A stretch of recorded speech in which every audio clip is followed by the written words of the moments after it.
So this is a Watts um, heater. I have forget where we actually bought this from, but it's actually quite good. I actually always think that the little um, lithium heaters, they've got like 3 bars and a grate, and I actually always think they're really good because they're often like the cheaper to run. But when you've got solar power, thank goodness, um, everything's cheap, so you can you don't have to watch out for money. But sometimes I think that's the cheapest heater in the world. Like when we were kids in the 1980s, we never thought sat in front of the heater because we thought it was always cold. But literally, we used that lithium style heater a lot, and everyone's like, have it run all day, and it's only $20 or $30 a week to have it running. Whereas usually bigger ones like this are usually like sucking down like a couple $100, or something ridiculous. Um, but this one has settings that two settings. So you press on this for the settings. This one press and it's high, and then you press it again and it's low. You can also alter the temperatures, like literally like the temperature is usually automatically supplied, but it actually like warms up a room really quickly. Like within 10 minutes you have to switch it to low again because it just has warmed up so much. Yeah, but like I said, I don't remember. We got one from Bunnings, but I have a feeling it's the black one that we bought from Bunnings, not this one. It could have been this one, don't get me wrong, but I have a feeling it was the black one that we bought from Bunnings. So this one was probably bought by at like Target or Big W or some other retailer. Um, where else? Harvey Norman we go to, but I don't think it's from Harvey Norman. I would assume Target or Big W for these, but it could have been like IKEA or it could have been Bunnings. I don't know. I don't really remember, but yeah. But I found these ones quite good actually. It's better than the big black one. It's more automated. Whereas the big black one, you have a dial and you get to choose which temperature setting, and it has two dial buttons to be able to change. They have two styles of temperature setting, or one is a exposure setting and the other is a temperature setting. Either way, it's kind of annoying. Whereas this one's just like everything's automatic, and I'm like, well, since you don't have to worry about how much it costs since you got solar, um, this one's actually pretty good. If I bought one in the future, I might buy one like this. I tend to try not to do without heaters, but during winter, it's like, it unless I have solar power, it's like I won't want to use very much electricity. So I tend to just wear wool and do it not do anything with the heating. But otherwise, I spend like my next quarterly power bill is like $550 because you had the heater on. I used to get the crappiest little heaters from Target, and they don't heat properly. And this is a Target bought fan, and it doesn't cool properly, and so it cools a tiny bit, but it's not like I like the fans that have that fan wheel go, like where it looks like a fan and it's big, like the ones that are like 60 centimeters diameter. This is just like a tiny little fan. It's like it's okay, but it's still pretty expensive. All Target items that you buy are always expensive. It's like you buy a little like thing that preserves energy, and you end up paying hundreds of dollars every month to use it. So fans are like that. So literally, like, yeah, I don't know, but I like the big fans.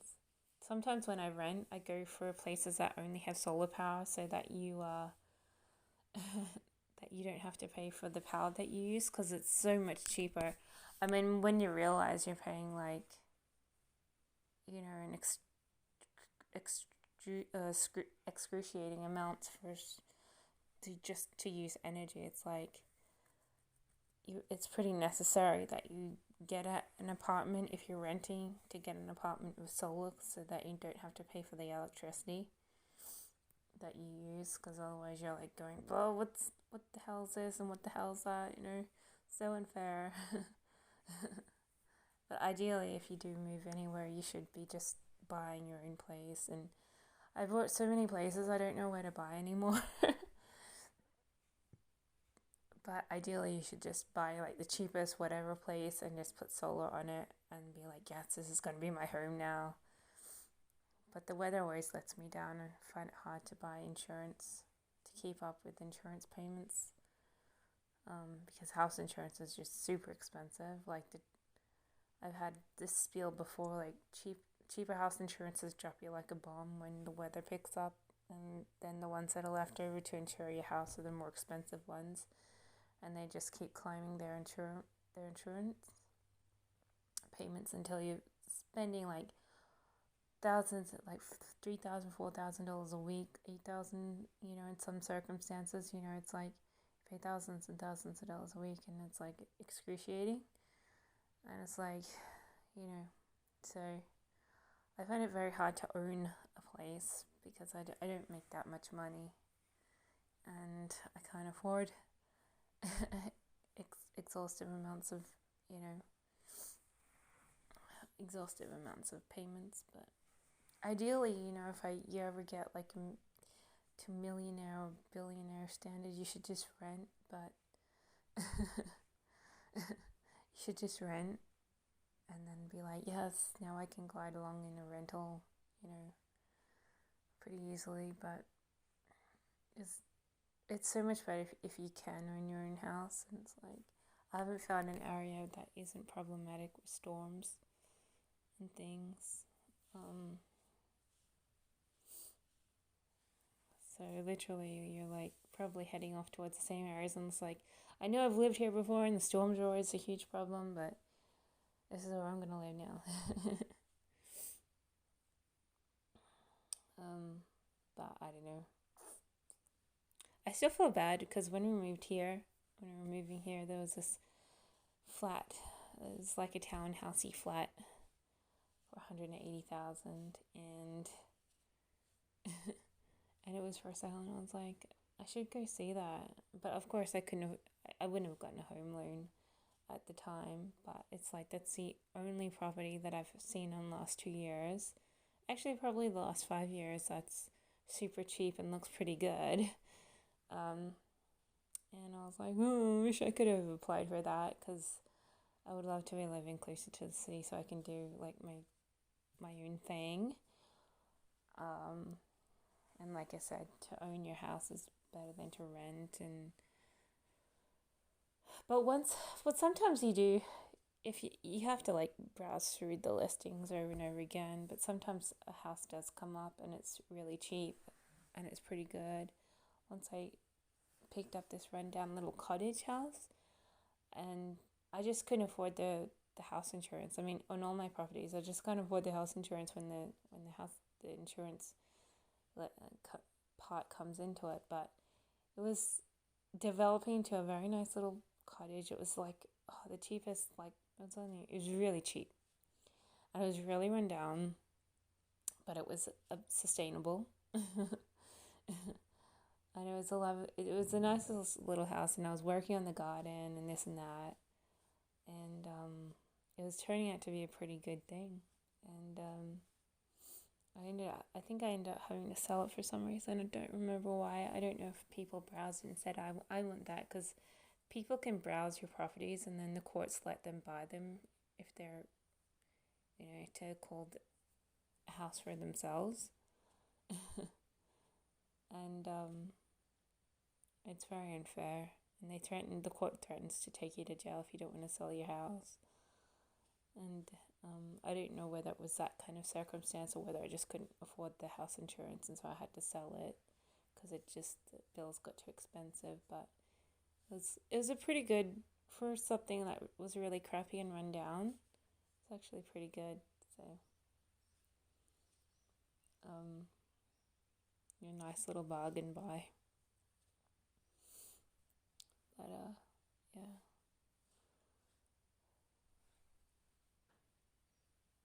Anyway, like I said, this heat is keeping me warm this winter. It's so good. It warms up this room so quickly, like 10 minutes, and I'm got a blush on my cheeks. I don't actually feel like doing anything today, so that's why I'm like, haven't got the computer on yet. I sometimes get sick of the computer. I'm like, I really should do something else for a day, but I really should actually be constantly hopping on the computer just to, work it. Because computer is all about work. And sometimes I take it more leisurely. It's like I couldn't be bothered turning on that stupid computer and watching it load up. Yeah, tomorrow I will. Every other day this week I will, but today it's like I just don't feel like turning on the computer. Okay, I just want to do crafty stuff, do anything but stare at the computer. Sometimes I do garden work, but it's raining today, so it's on and off rain at the moment. It's not really raining. It's sort of cloudy. I'll show you. I'll just get off my but it's like that. It's totally overcast, but it's only on and off rain.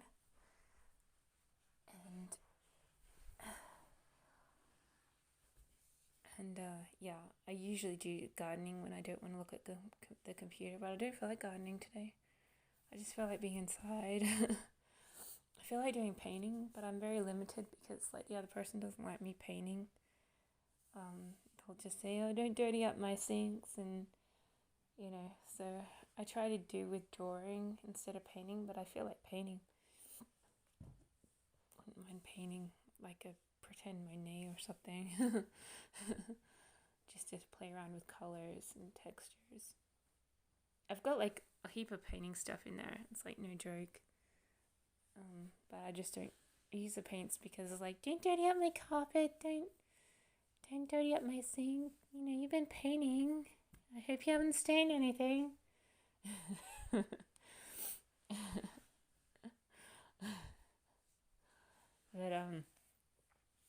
yeah, that's another problem, not owning your house.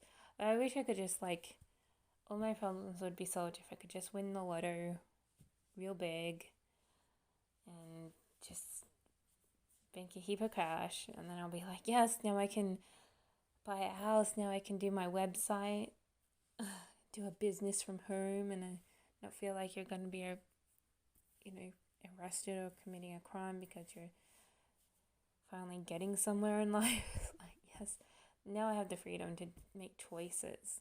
Otherwise, I'm backpacking with someone else, and I'm like, I hate it so much. It's like, and apply for jobs, and it's like, I'm not getting my jobs. I'm not getting these jobs. So I think I'll try again with hybrid jobs next year if I haven't successfully obtained that much work this year.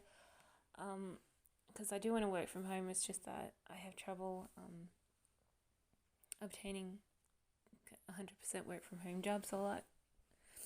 I still have 3 going on right now, but 2 of them are commissioner only jobs, so they don't give you that much money. That reminds me, I have to do my invoices today. And one of them's, an on and off casual job, so that's giving you money and then not so much money, then sometimes money and then not so much money, then a break, then sometimes money again, and it's like a big rigmarole of uneven payment, like, earning structure. So I'm like, oh, it's such a headache. I mean, it's really good. I love casual roles because then you can decide whether or not you want to work one week after another. But because they're not always full time, it's like, oh, I'm wasting my life, doing a good job.